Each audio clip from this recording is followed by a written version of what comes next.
Hello. We get the collapsible headphones here, but we're back. That's right, we got Greg on the phone. Oh, Greg. Okay. How's it going? Hi, good. I'm a fan of your writing. Thank you. I'm Thank sorry you to very bring up such an old news story, but I couldn't find anything that you said about the topic, and it seems relevant to your interest, so I thought I would bring up Travis the chimp. Do you remember him? I don't. Well, he was a highly domesticated chimpanzee who lived in a suburban home in Stamford, Connecticut. Oh, yeah. Oh. And he was raised just like a human child starting from the week he was born. By the time that he was 14 years old, which would be somewhere around age 20 in human years, Uh-huh. he slept in a bed, he took his own baths, he dressed himself, he brushed his teeth with an electric toothbrush. Really? When was this? Well, this happened in early 2009. Oh. Oh. Uh-huh. He ate his meals at a table and enjoyed human foods like ice cream. And he used a remote control to watch television and liked baseball games. And he even used a computer to look at pictures on the internet. Huh. And it goes without saying that Travis was very overweight. He was 200 pounds when he should have been around the low hundreds. Mm-hmm. And he was actually taking Xanax. Amazing. I couldn't find any information about why he was taking it, but it just seems to say a lot that he was given it at all. And basically, I think Travis wasn't really any different than a mentally handicapped human child.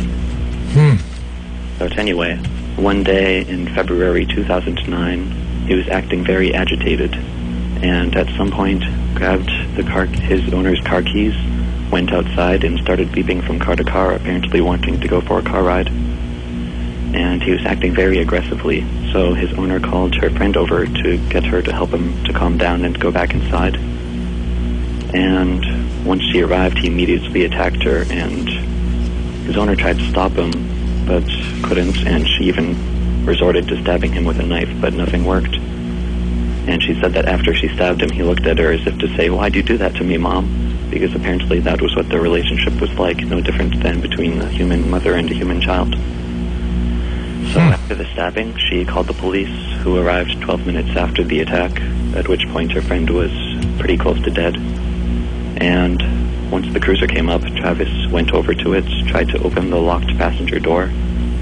He smashed off the side view mirror, went over to the driver's door, opened it, and the cop shot him.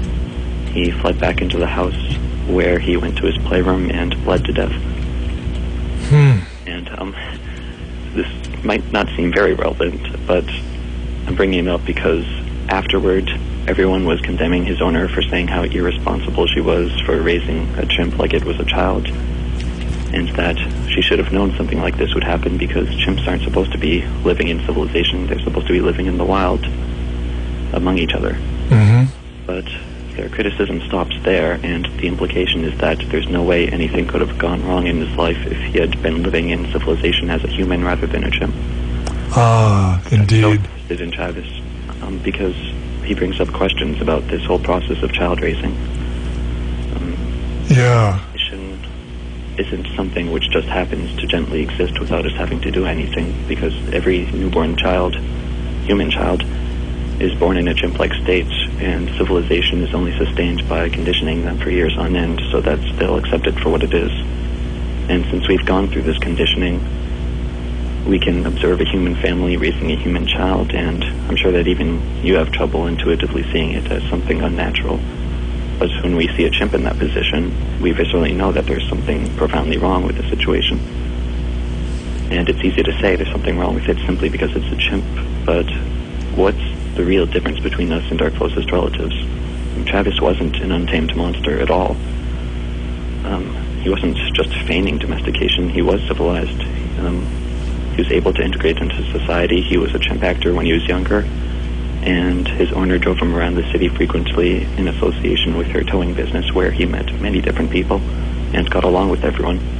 If Travis had been some nasty monster all his life, it would have been widely reported, but to the contrary, it seems like everyone who knew him said how shocked they were that Travis had been so savage, because they knew him as a sweet child.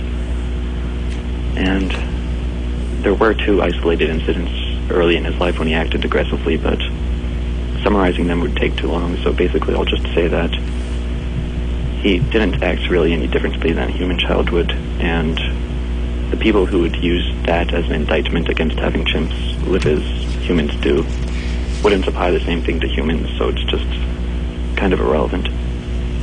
But anyway, look what civilization did to him. It had the same exact effect on him as it has on humans. He was profoundly sick in every sense of the term, and he had to resort to these surrogate activities like watching baseball and looking at pictures on a computer screen and taking Xanax. He was a complete mess. And his attack wasn't simply because he was a senselessly violent, impulsive chimp, which was how his behavior was universally portrayed. Immediately before his attack, he had desperately been wanting his owner to drive him somewhere. And the best reason I can think of for why he would want that, looking at his entire life, would be that some little thing he experienced was the last straw, and he was overwhelmed by the life that he had, and he wanted to get out of it by changing his environment, and the best way that he knew how to deal with that was by getting his owner to drive him somewhere else. Yeah. And when his owner's friend arrived, he knew that she was trying to coax him back into his life of domestication, and he couldn't handle that, so he attacked her and anyone else who approached him. And dismissing his attack as simply being the senseless, violent impulsiveness of a chimp instead of a human is wishful thinking at best. His attack can be seen entirely parallel to the attacks, random acts of violence that you bring up on your show every week, committed by humans, which the mainstream also has no explanation for. And if he's an actual human, I just don't think it would be such a stretch to say that he very well could have been a teenage mall shooter or something like that. Yeah. And wow. Thank you, Greg. Yeah. That's quite a story. Yeah, that's really apropos, isn't it? Travis the chimp. It's just that I'm a little surprised that I never heard you bring it up at all, because maybe I'm just seeing connections where there aren't any, but... I think not. No, I didn't catch that one. I didn't, maybe I was out of the country or something, I don't know, but I missed it. Thanks very much, man. Thank you. Take care. Wow, very well articulated, I think.